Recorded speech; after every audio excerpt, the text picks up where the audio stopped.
নমস্কার বন্ধুরা, বাঙালি রান্নাঘরে তোমাদেরকে সবাইকে স্বাগত। আজকে চলে এলাম আমার রান্নাঘরে একটা নতুন রেসিপি তোমাদের সঙ্গে শেয়ার করব বলে। আজকে আমি বানাচ্ছি ফুলকপি আলু দিয়ে মশলাদার গোবিন্দভোগ চালের খিচুড়ি। তাহলে ঠান্ডা ঠান্ডা ওয়েদার হলেই তোমার দাদাভাইদের বায়না হয়ে যায় কিছু ভালো মন্দ খাওয়ার। তার জন্য এত সুন্দর বৃষ্টি হচ্ছে আর এত সুন্দর ঠান্ডা ওয়েদারে আজকের বায়না হয়ে গেল গোবিন্দভোগ চালের খিচুড়ি আর হচ্ছে ঘ্যাট, হচ্ছে পালং শাক, এই পুঁই শাকের ঘ্যাট করতে হবে। তো চলো, তাদের বায়না আর আবদার তো রাখতেই হবে, পূরণ করতেই হবে। তো প্রথমে আগে খিচুড়িটা বসাবার জন্য ব্যবস্থা করি। তো এখানে ফুলকপি আর আলু কেটে নিয়েছি। ফুলকপি আর আলু দিয়ে খিচুড়িটা যেহেতু করব, তো প্রথমে ফুলকপি আর আলুটাকে একটু লাল লাল করে ভেজে নেব। তো ভুল হয়ে গেল, তোমাদেরকে বলতে ভুলে গেছি, ফুলকপি আর আলুটাকে প্রথমে আগে ভাপিয়ে নেব। কারণ ফুলকপিতে তো তোমরা সবাই যেন গ্যাস হয়, ফুলকপিতে আর আলুটাকে আগে প্রথমে ভাপিয়ে নিব। তো আজকে আমি দুটো রেসিপি তোমাদের সঙ্গে শেয়ার করব। একটা হচ্ছে খিচুড়ি আর একটা হচ্ছে ঘ্যাট, তাই তো একসঙ্গে কিন্তু দুটো রেসিপি ভালো করে দেখে নিই। তো ফুলকপি আর আলুটা এদিকে একটু বসিয়ে দিয়েছি ভাপাতে, আর তা করতে করতে এদিকে আমি প্যান বসিয়ে দিয়েছি। প্যানের মধ্যে ডালটা ভেজে নিই, চলো, মুগের ডাল। তো এখানে আমি 1 কাপ মুগের ডাল নিয়েছি। এবার মুগের ডালটাকে একটু লাল লাল করে ভেজে নেব।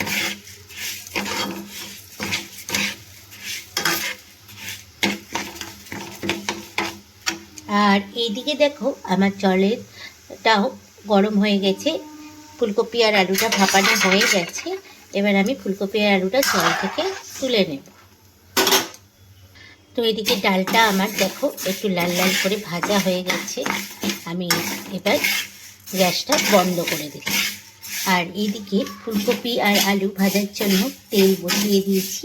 তেলের মধ্যে সামান্য একটু হলুদ দিব, তাহলে রঙটা কিন্তু বেশ ভালো আসে। সামান্য একটু হলুদ দিয়ে দিলাম। এবার এই ভাপিয়ে রাখা ফুলকপি আর আলুটা তেলের মধ্যে দিয়ে লাল লাল করে ভেজে। তো ফুলকপি আর আলুটা এদিকে লাল লাল করে ভাজা হচ্ছে, আর এদিকে আমি ডালটা তো ভেজে নিয়েছি, দেখতেই পাচ্ছ ডালটা ভাজা হয়ে গেছে। যে চালটা আমি খিচুড়িটা করব, গোবিন্দভোগ চালের চালটা ভালো করে ধুয়ে নিয়েছি। এখানে আমি 3 কাপ চাল দিচ্ছি মেপে। চালটাকে ভালো করে ধুয়ে নিয়েছি।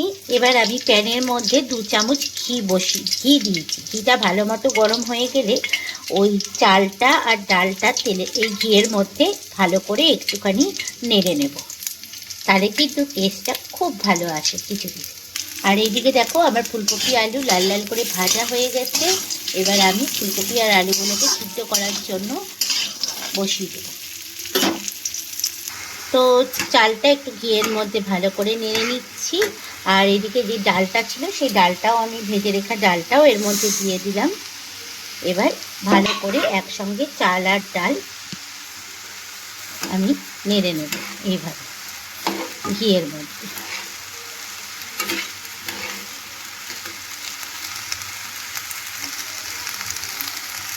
তো একবার আমি এটা চাল আর ডাল দিয়ে জল দিয়ে একবারে এটা বসিয়ে দিলাম, যে পাত্রে খিচুড়িটা হবে বসিয়ে দিলাম। এবার চলো মশলাটা বেটে নিই, যে মশলাটা দেবো খিচুড়িতে সেটা।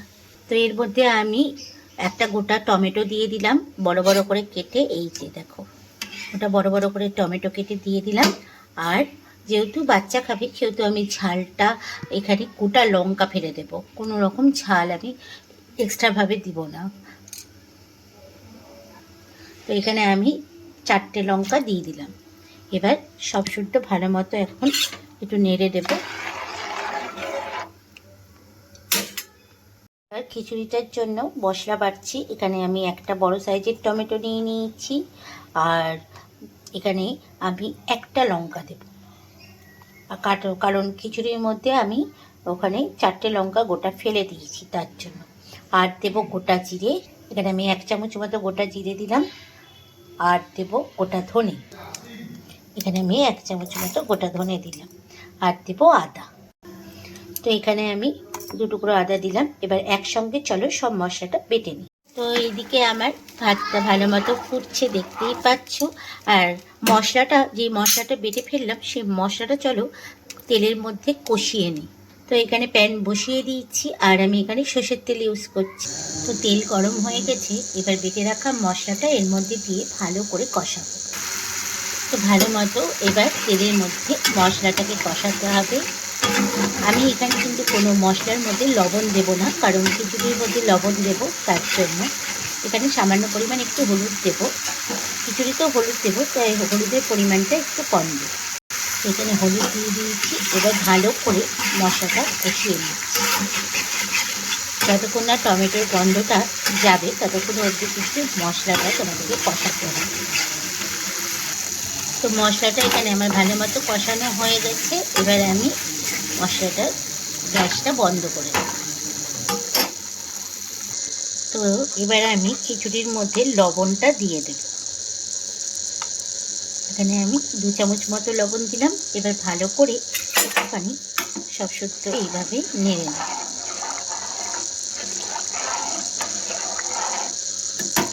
ভাতটা এখনও একটু হবে, তার জন্য আমি এখানে এখনই হলুদটা দিচ্ছি না।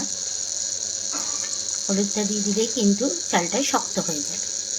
তো ভাতটা আমার খানিকটা হয়ে এসছে, দেখতেই পাচ্ছ। এবার যে আমি মশলাটা বেটে রেখেছিলাম মশলাটা এর মধ্যে দিয়ে দেব। তো মশলাটা আমি দিয়ে এবার কন্টিনিউয়াস কিন্তু এভাবে নাড়তে থাকবো। মশলাটা ভালো করে কিন্তু ভাতটা আর ডালটার মধ্যে ভালো করে কিন্তু মিশিয়ে নিতে হবে এইভাবে। এদিকে দেখো টমেটোটাও আমার ভালো মতো গলে গেছে, যে টমেটোগুলো আমি দিয়েছিলাম।